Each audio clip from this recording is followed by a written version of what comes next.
all you can do is shrug your shoulders sometimes. Hi, I'm Sam, I like soccer, and thank you for clicking on this video. Today we are going to talk about the 2-2 draw between St. Louis City SC and Austin FC. First, I'm going to throw it over to Sam for the pregame notes. Thank you, Sam. What a nice guy. St. Louis is running out the same lineup they had last week, exact same. Last week, kind of thought that it was a rotation thing, that Klaus wasn't starting, but Adeniran played so well that he keeps the starting spot for this week. And St. Louis is 2-0-0 all-time against Austin FC, including their first ever game and first win ever in MLS. Thank you, Sam. A pleasure as always. What a handsome guy. The first 15 minutes were probably the only point throughout the entire game that I thought we were the weaker side. And this is where I started to think, can we only win one way? When we let the other team have possession, we like to attack on transition. This is well known. But when that's not working, when the passing isn't crisp, it doesn't look like we know what to do. And it's not that we didn't come out of the gates aggressive and intense like we like to play. It's just that sometimes those passes weren't connecting. And when those things aren't happening, that final ball really doesn't ever get there. And most of the game is played on our half. So that wasn't really working for the first 15 to 20 minutes or so of the game. And then after that, once both teams settled in, Austin sort of let us have possession because they know we don't prefer to have it. And that is exactly when Austin got their first opportunity of the game, which they put into the back of the net. Off of a corner, headed it into the far post. Berkey didn't really have a shot. Leuven was guarding the back post, but he didn't really make any attempt at it. Guys just kind of watched the ball fall into the net. There was a slight push on Durkin, nothing really in it. If they had called back the goal for my team, I would have been mad, so it is what it is. Austin FC are up 1-0, just like they were last year. And just like in the game against Houston, once Austin scored, then we really started to ramp it up. And we looked fine possessing the ball from here on out. We were creating really good chances, building out of the back. It looks like we finally started to play a different game than what we had become accustomed to last year and even in early parts of the season. Well, Indiana Vassilev had a good shot at making it 1-1 when Leuven threads the ball into him and he's 1-on-1 against Brad Stuver, the goalie. But Stuver saves it.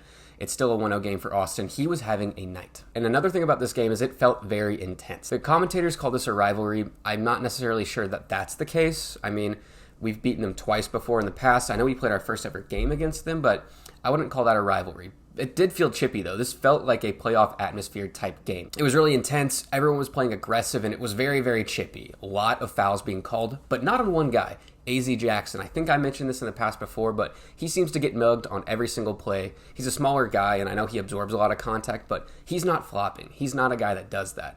But he gets fouls called against him all the time as well, so I really don't know why they feel that they need to call fouls against AZ Jackson.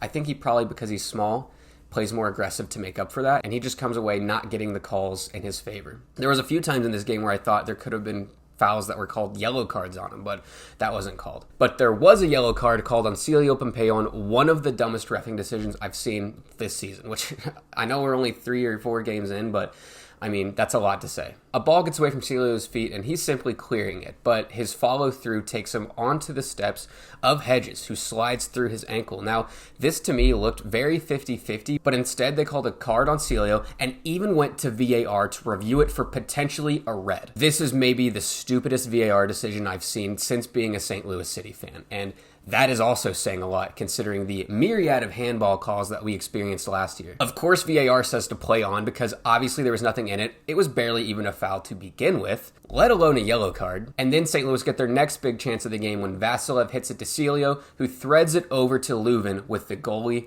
away from his net, and he has the entire thing. But instead, he puts it over the bar. Leuven had the entire net because the Austin defense was in transition, and this is a bad, bad miss. Leuven didn't have a bad game overall. He was actually very good, but the fact that he didn't even put this one on net is kind of insane. That was a bad miss. AZ does finally get a foul called against him, and it's in a good area for a set-piece opportunity. A deflection hits the post, and the ball sails across the line. Brad Stuver reaches back and swipes it out of the net, and the entire St. Louis City team is cheering like they've scored, but the game plays on.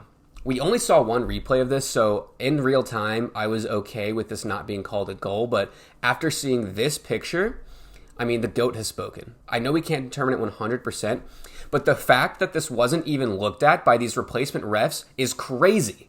You looked at the Celio taking a normal follow-through step for VAR, but you didn't even look at this potential goal? Are you serious? I don't want to be mad about this, and I wasn't while watching the game, but this is really, really incredibly bad. These replacement refs are having worse and worse weeks, and the reffing situation seems to be getting worse before it gets better. These guys aren't learning. There's just no consistency whatsoever, and decisions like this are points costing. Quite literally, this might have cost us 2 points on the board. And if you think St. Louis are still benefiting from calls because that's still a narrative that people are running with, then you have not been watching this team. Ever since the Leagues Cup last year, I think we've been one of the unluckiest teams in the entire league. Like I said, the handball decisions that affected us last year in negative ways for about 5 or 6 weeks in a row. I know butterfly effect, maybe we wouldn't have scored 2 more goals after this, but I mean, this is directly taking away a goal that we did score. But the half comes to an end and we're down 1-0. As the second half begins, finally some good news. AZ draws a clear penalty at the corner of the box, maybe the worst place to take a penalty if you're the defense. But Leuven converts and we tie the game 1-1. And I'm cheering and I'm exciting, and by the time I can even sit back down on my couch,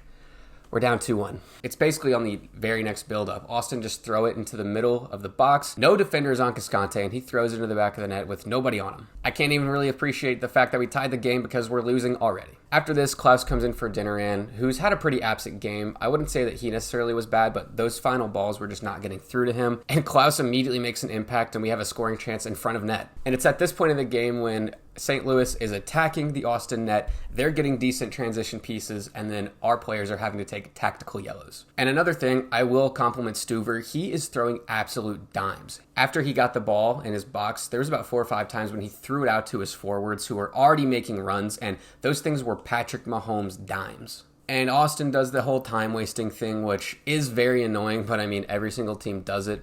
I can't complain too much, but I'm going to be wasting my breath if I continue to complain about a facet of the game that happens every single time. But this is what the game feels like for the next 30 or so minutes until we bring on Alm, who's making his City debut this season, and Thoresen, who aren't necessarily as dangerous because that side of the ball hasn't really been building anything up except for Totland. Most of the build-up and the shot opportunities have been coming from good possession from AZ Jackson and Leuven in the middle of the field, as well as Anthony Markinich on the side. And of course, Klaus is looking dangerous as ever. There were a few times when Stuver bails Austin out, but finally, in extra time, Celio Pompeu kicks a ball, deflects into the back of the net, and St. Louis score with less than a minute to play.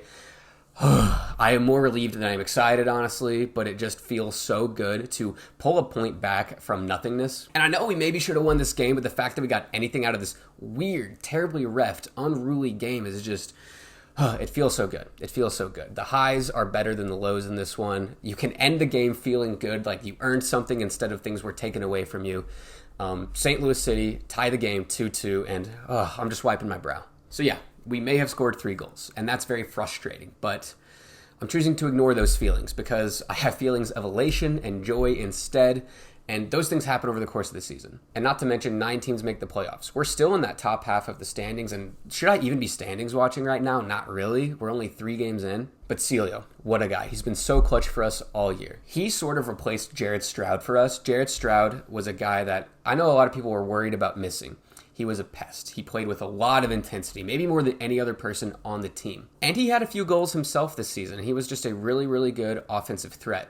But the one thing I know he didn't have is that final touch. When he was in front of net, in dangerous areas, he was pretty terrible at putting it into the back. I can think of like 10 times in that Colorado game where we should have come away with 3 points, but instead got 1.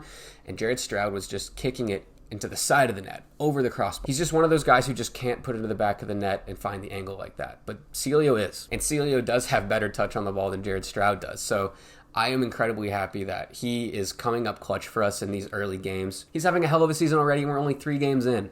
He gets my star of the match for his incredible performance. The entire midfield is working really, really well together, and that's kind of my favorite aspect about this team right now. So Celio gets the star, but this is really representative of the work he, AZ Jackson, and Vasilev have done so far this season. And it does suck that Austin really felt like they had 2 opportunities all night, and they put them both in the back of the net, but that's what happens. That's just the sport sometimes, and you know what? I'm going to be happy that we got a point on the road rather than nothing, because this game was looking like a whole lot of nothing at the very end. But that's all I got. Thank you so much for watching. I appreciate you clicking on this video. Like and subscribe. Go City, and I'll see you in the next one.